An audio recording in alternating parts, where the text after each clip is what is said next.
তেহরানের ক্ষমতার কেন্দ্রে নজিরবিহীন হামলার দাবি করেছে ইসরায়েল। ইরানের প্রেসিডেন্টের কার্যালয় ও জাতীয় নিরাপত্তা পরিষদের ভবন লক্ষ্য করে বিমান হামলা চালানো হয়েছে বলে জানিয়েছে ইসরায়েলি সেনাবাহিনী। মঙ্গলবার এক বিবৃতিতে এ তথ্য জানায় তারা। এ খবর জানিয়েছে বার্তা সংস্থা এএফপি। বিবৃতিতে বলা হয়, তেহরানের কেন্দ্রস্থলে অবস্থিত ইরানি নেতৃত্বের কম্পাউন্ডে ব্যাপক গোলাবর্ষণ করা হয়েছে।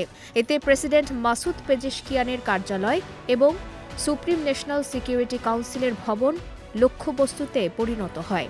তবে হামলার বিষয়ে এখনও আনুষ্ঠানিক প্রতিক্রিয়া জানায়নি তেহরান। ফলে ক্ষয়ক্ষতির প্রকৃত চিত্র স্পষ্ট নয়। সংঘাতের উত্তাপ একই সঙ্গে পৌঁছে গেছে ইসরায়েলেও। দেশটির চ্যানেল 12 জানিয়েছে, মধ্যাঞ্চলীয় শহর পেতাহ টিকভায় একটি ক্ষেপণাস্ত্র আঘাত এনেছে।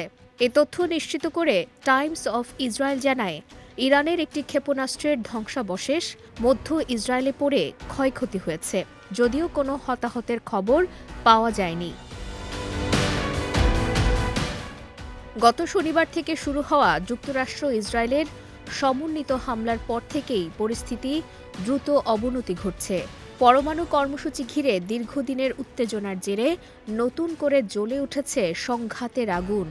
ইরানের দাবি, তাদের পরমাণু কর্মসূচি শান্তিপূর্ণ এবং ক্ষেপণাস্ত্র ব্যবস্থা আত্মরক্ষামূলক।